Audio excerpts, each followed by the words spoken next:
Today on Into the Ring, Out of the Box, we're taking a look at a native of Nutley, New Jersey. That's right. Multiple-time ECW Tag Team Champion, the unofficial chairman of ECW from 2000's San Francisco Toymakers line, Balls Mahoney. So stay tuned. We're going to see if this figure is a curtain jerker or a main eventer. That's right.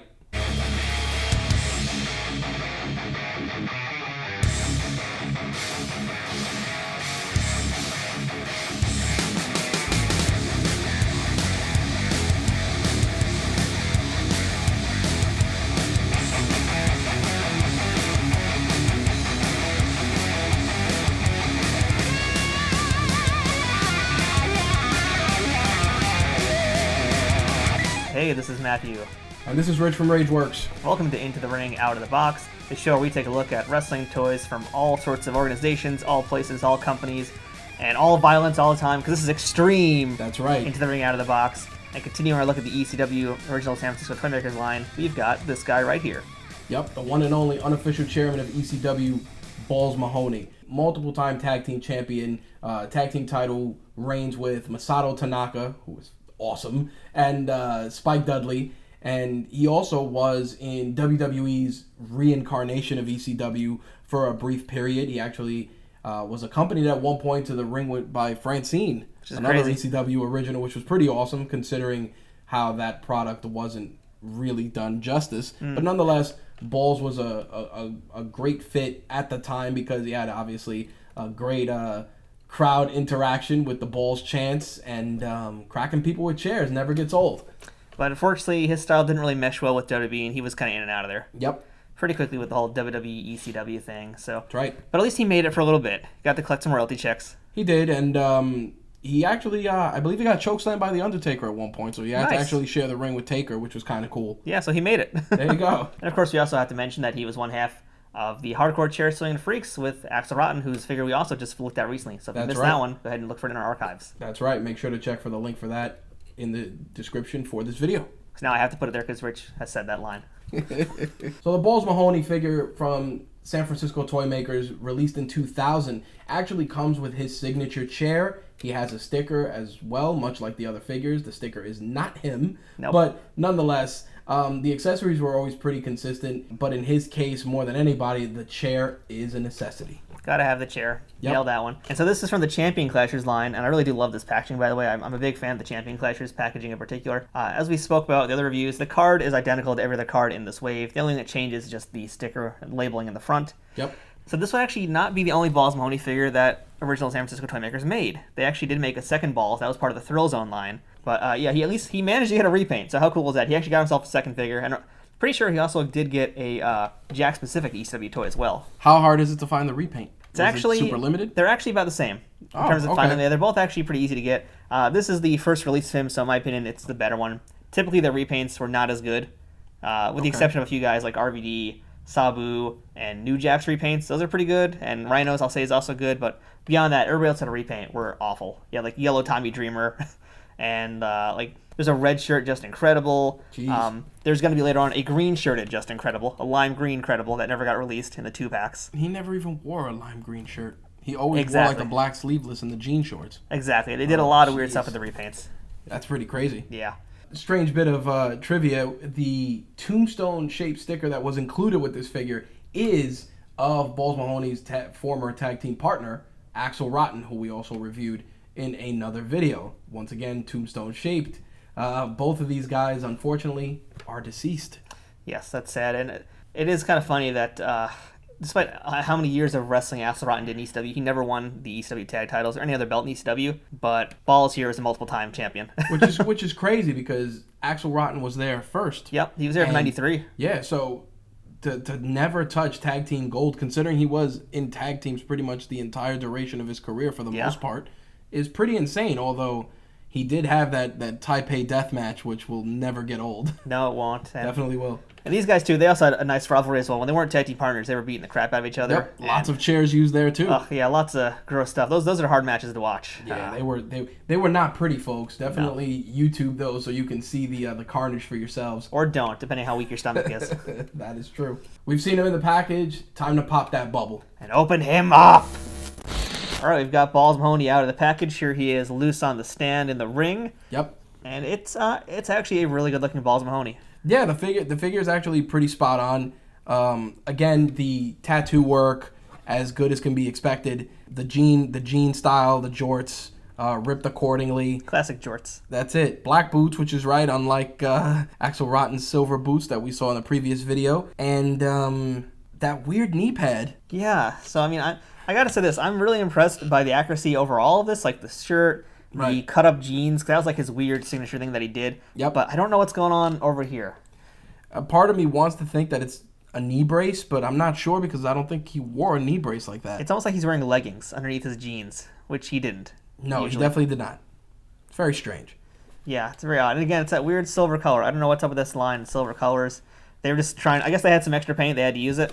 Maybe. Yeah. So let's talk about likeness, and that is a pretty good likeness of Balls Mahoney. That's it. As toothless as can be. Yes.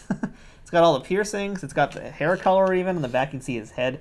Yep. It's a really good Balls Mahoney, as weird as it is to say. Yep. And probably, again, if you're a customizer, would make a pretty good McFoley. That's totally true. This is totally a McFoley head right here. That's it. It could definitely pass for a McFoley. You could do probably Mankind. The sand down, the piercing. Boom. Yep. This is Mankind post Hell in a Cell with no teeth. That's right. Absolutely. Have a nice day. I think the articulation is good on this one. Elbow joints are right, even though he has the, what do you want from me, But outside of that, it's pretty good. What are you going to do about it? That's it. What are you going to do about it? That's it. He could do a overhead slam. He could probably do a Samoan drop. Yeah, it's a pretty nice action feature. It's just a nice lever in the back, and this gives him the ability to do a lot of moves that we're going to check out in a little bit. Right. But yeah, let's talk just overall articulation. And this I can feel this boy is stiff out in the box, because listen to this. Ready? Oh my God. That wasn't too bad, but that first one was rough. That's it. This is years. This is 19 years of being in that box. 19 years will give you such a crick in the neck. So he's got the knee joint and very limited kicking ability, but that's fairly accurate. That's fairly real life accurate. No waist articulation, and up here again, we've already shown you this feature. His elbows can move. That's about it, and he's got the shoulder joint. Yeah, but doesn't actually. Yeah, he can actually do that as well. So you can get a nice clothesline, and you can get whatever this is. That's it. I don't know what that is. I don't even want to know. Rotator cuff exercises. Yes. When he goes to physical therapy. That's it. No head articulation because of the hair, I'm assuming. But it's like super glued down in there. It's not moving no matter what you even want to try to do to it. The tattoos, I remember he had quite a few of them. I don't remember specifically if these are accurate. He has a dungeon shirt. I don't know if that's a gimmick infringement of any sort. That's got to be a real band or something. Maybe, and considering that San Francisco toy makers would put licensed T-shirts and stuff, just not giving a damn, it probably might be a band. The 90s were a great time. You can just get away with that stuff. If it was a band, let us know in the comments. Yeah, because I'd like to hear their music. That's it. I want to hear the melodies that inspired Balls Mahoney. That's it. What was Balls Mahoney into? ECW's unofficial chairman came with signature chair. And it's one of those really janky ECW chairs that we love. Right. Bingo Hall special right there. Like these chairs, we talked about them in the past, and they don't get any better or worse. They're just the most bizarre looking chair ever, with like little triangle handles. I mean, yeah, it's so weird. And it's, for my figure feds, I like them because to me these were the hardcore chairs in my hardcore division. Because the normal chairs were not hardcore enough. These were thicker, so you could really smack somebody's head open and cause CTE. They're great, and it does fit in his hand. I'm pretty sure fairly. Yeah, his hands. And that's the thing. Like most of the toys can't hold their accessories. It's definitely a little heavy, and it's definitely taking attacks on his elbow joint there and his shoulder, but he can swing it. I mean, I'll give him that. He can swing it. Yep, definitely can. Although, again, the articulation gives it an unnatural movement, but it's enough if you wanted to do some sort of a move. I just noticed his arms. I don't know if you noticed that before. Look at those veins. Yeah, they were all like veiny figures, considering that guy's blood type was probably Budweiser. But besides that, I mean, that was very strange, but I think that's partially because they probably just used the same arms for a lot of them and then just had a box full of joints and threw them on to make different figures. They're just so unrealistic veins, though, too. It's like, they just look like worms really crawling on them in very random spots. Yep.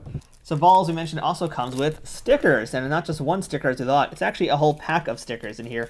So this is exciting. So we get one of his partners, Axel Rotten. That's right. We've got Nova. Lance Storm. Nice. And Tajiri. That's a cool one. And lastly, Raven. What about Raven? What about him? Well, we'll see him in a few weeks. That's it. So that's our look at Balls, but we got to try him out in the ring and see if he can actually do his signature spots. That's it. So let's see. Let's put him in some action.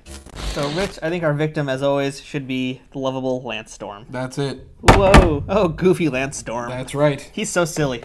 Again, he has a slam feature, so we could probably do the... Can we do... Nope, can't do that. No, definitely not. Let's try his spine buster out first. I think we can do a spine buster fairly easily. Can he do a spine buster? He could do a power bomb. Maybe, possibly. Lance Storm's leg just prohibits that, but sure. Dead. Kind of do a power bomb, yeah. It's pretty You stiff. kind of do a power bomb. You could probably do a splash, right? Yeah, I think you can do his second rope You splash. could do the second rope splash, right? Yeah, okay, I'll take it. I'll take a splash, not bad. It's about as realistic as I'd expect from him.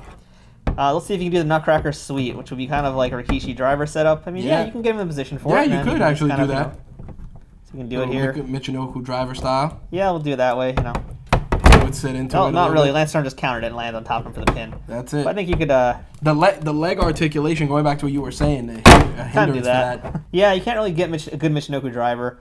And because of how the hands are positioned, it is a little tough to do certain things on him. I mean, you can definitely do the power bomb. It's not perfect by all means. I mean... Something I've noticed as we've reviewed these figures, though, is that I feel that there wasn't...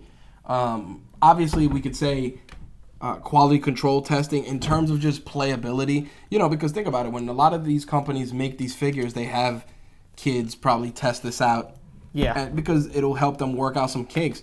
If you try to do any sort of like wrestling accurate moves, it's hard for them to do it, either because they can't support the weight of the other figure. It's dependent on the wrestler. Right. It seems like I think most of the time what they were pushing for was the action feature. Like if you look at the ECW toy commercial, the real thing they were highlighting was the action features, less the ability to do like signature moves. So, you could put him on the ropes, and if they were doing the ECW commercial, he'd probably be bounce him off the ropes, hitting him like that, again and again. Right. It raises a question. I'd love to know what kind of testing they did back then, especially for these figures. Yeah, I wonder, because considering it's from the original San Francisco toy makers and the quality of toys they made, I doubt there's much testing. Well, who else did they make? Are you aware of any other figures they made? Oh yeah, before they did ECW, they had WCW. Really? Do you have some of those for future? We can talk about it for future videos. There's not much talk about them. Maybe we'll get to them at some point. They're pretty terrible. They're ECW figures. Their WCW figures are pretty awful. Well, damn. All right. We'll get there one day, I think. Yeah, we'll get there. Well, in terms of everything else, if you're going to display them and you're a collector, I feel that ECW's line from San Francisco Toy Makers would be a welcome addition to any collection. But in terms of playability, if you're trying to make any sort of action poses, you're going to have some difficulty for sure. Well, we did forget the most important thing, though, and I think if he can do this, then I'm sold. That's it. Chair shot. Oh, my God. Oh, no, he can't do it. He's just angry now. That's it. I couldn't hit him hard enough. That's it. There we go, yeah. Damn it, Karen. It kind of works, but it's... might be a little too heavy. Let's try. Give me a 2x4. How about let's do a 2x4? That's always a good weapon to beat a man with. Let's try in this hand. See if this is any better. Hand him some plunder, ladies and gentlemen. Can't even hold this one in his hand easily. Nope. Let's try the baseball bat. We need something bigger. How about the baseball bat? It's Murder Man now. Murder Man. The new ECW superstar, Murder Man. Surprised that wasn't an actual thing. He's tag team partners with the zombie. Tag team partner suicide. Oh, too soon. Nope, doesn't even touch him. Nothing. Lance Storm is impenetrable. That's it.